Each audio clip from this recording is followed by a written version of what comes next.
Olá, bem-vindo de novo, mais uma aula. Continuando agora, unidade 1, encontro 4, trato com vocês nesse conteúdo sobre licitação. Novamente, por favor, leiam o que está no AVA. Faz essa junção da minha explicação com o material escrito, tá bom? Para facilitar a vida de vocês. Então, vou lendo e vou explicando.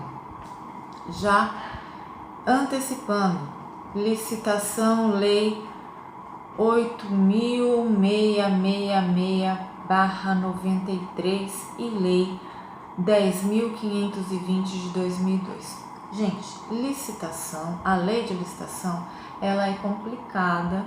Aqui eu vou dar o conceito geral, depois nós vamos ver de um modo mais aprofundado. E tem uma piadinha interna, né?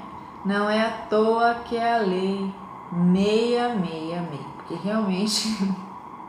Ai, que piada horrível. Mas ela é terrível, tá bom? Ela é complexa. Aqui é o conceito geral, mas depois a gente vai ver as modalidades, como funciona a questão de valores, quais são os requisitos, tá bom? Então, vamos já começando.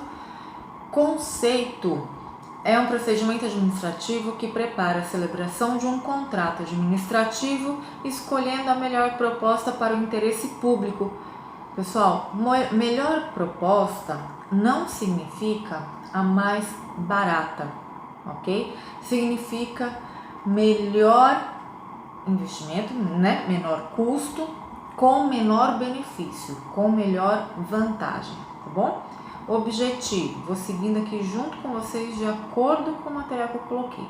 Objetivo, selecionar a proposta mais vantajosa. Acabei de falar que a melhor proposta não é sinônimo de mais barata. Então, proposta mais vantajosa em relação a preço, técnica ou técnica em conjunto. O ideal é sempre associar essas características da proposta recebida. Aplicação do princípio da impessoalidade, falei disso na aula passada, onde o agente público não pode favorecer ou perseguir, agir de uma forma discriminatória com algum participante, tá bem? Então, assim, é dar oportunidade para qualquer um que preencha os requisitos legais, podendo participar e contratar com o poder público, ou seja, pede igualdade entre os licitantes. Possibilitar também o desenvolvimento nacional. Significa, gente, dar importância maior, priorizar o produto interno. Tá? Então, em vez de importar, comprar do fabricante, comprar do empresário, comprar do produtor aqui do nosso país. Isso é possibilitar o desenvolvimento nacional, priorizar nossas empresas.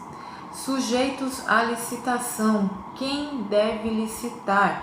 Artigo 1º, parágrafo único da Lei 8.666 de 93. Subordinam-se ao regime dessa lei, além dos órgãos da administração direta, os fundos especiais, as autarquias, as fundações públicas, as empresas públicas e as sociedades de economia mista e entidades controladas direta ou indiretamente pela União, Estado, Distrito Federal e município. Eu falei na aula anterior para vocês sobre direito concentrado e direito desconcentrado, centralizado e descentralizado, certo? Então, administração pública, entes políticos, né? União, Estado, Distrito Federal e município, eles devem licitar. Entra também aqui a administração indireta, autarquia, fundação pública, empresa pública e sociedades de economia mista.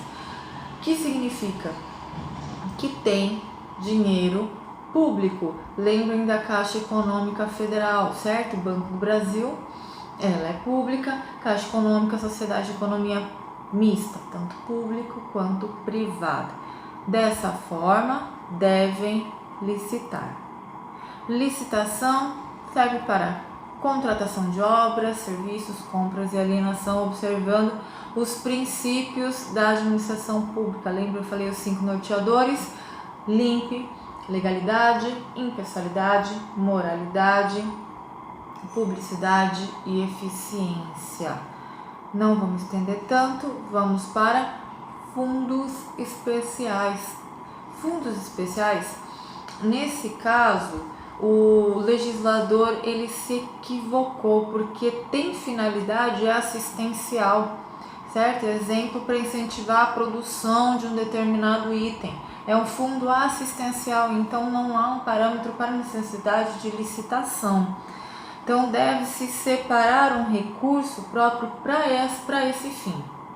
Então aqui recebe fundos especiais, né? O fundo especial ele pode ser constituído com 3 naturezas, sendo órgão da administração direta, que não precisa estar na lista, fundação pública também não deve estar na lista, e código orçamentário, que nada mais é do que um número, ou seja, um numerário referente ao destino desse fundo especial, ok?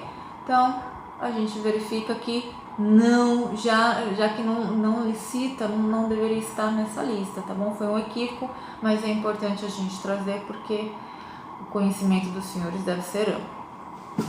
E demais entes controladores, direta e indiretamente pelo poder público. Então, se pessoa jurídica tem dinheiro público, por alguma razão, por algum motivo, o Tribunal de Contas vai controlar. O que é o Tribunal de Contas? É quem faz a fiscalização da utilização do recurso público, do dinheiro público, tá bom? Então, eles fazem auditorias, eles verificam como está o encaminhamento desses valores, a utilização desses recursos. Então, ele é controlado e está, sim, sujeito à lei de licitação. Um exemplo disso é o sistema 5S. SESI, SESC, SEBRAE, SENAC seguem a licitação apesar de um procedimento mais simples, porque eles têm também aí uma função de desenvolvimento, certo? Então, desenvolvimento educacional, técnico, organizações sociais e organização de sociedade civil do interesse público. Quem é que legisla? Quem pode legislar? Competência para legislar sobre licitação. Então, de acordo com o artigo 22, inciso 37 da Constituição, compete privativamente à União. União, eu digo país, tá bom? Nós temos União, Estado, Distrito Federal e município. Então, compete privativamente, somente a União pode legislar sobre as normas gerais de licitação e contrato. Exemplo dessa competência,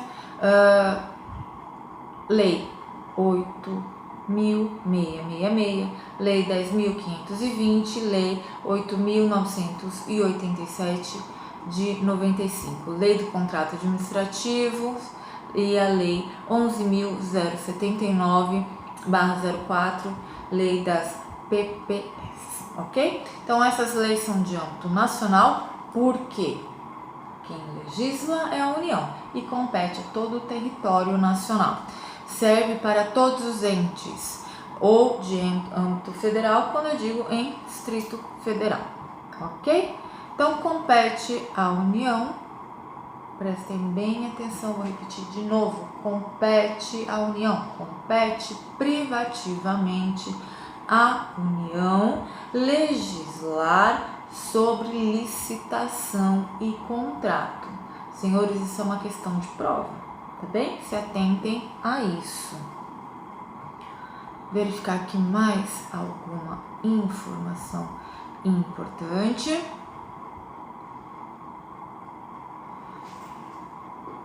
Por favor, final do material escrito aqui, ó, artigo 22 da Constituição. Compete privativamente à União legislar sobre normas gerais da licitação e contratação em todas as modalidades. Posteriormente, nós estudaremos quais são as modalidades.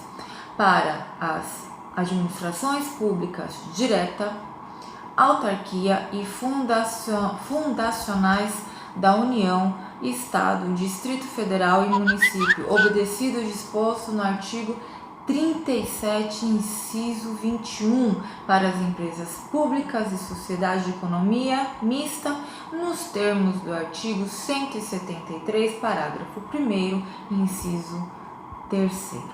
Ok? Essa aula é um conceito geral sobre o que é a licitação. Então, resumindo, licitação é o ato entre a contratação do poder público com a empresa privada, quais são as regras que deve seguir, certo? Então aqui é o conceito geral, nós voltaremos nesse tema, nós estudaremos mais a fundo, principalmente modalidades, quais são os requisitos, quem participa, quem não participa, enfim. Eu espero que esse conteúdo novamente tenha agregado informação. Em breve, espero que nós possamos nos reencontrar. Obrigada, continuem estudando, continuem acessando a AVA, façam o desafio nota máxima e não desanime, tá bom? Não desanime. Tchau!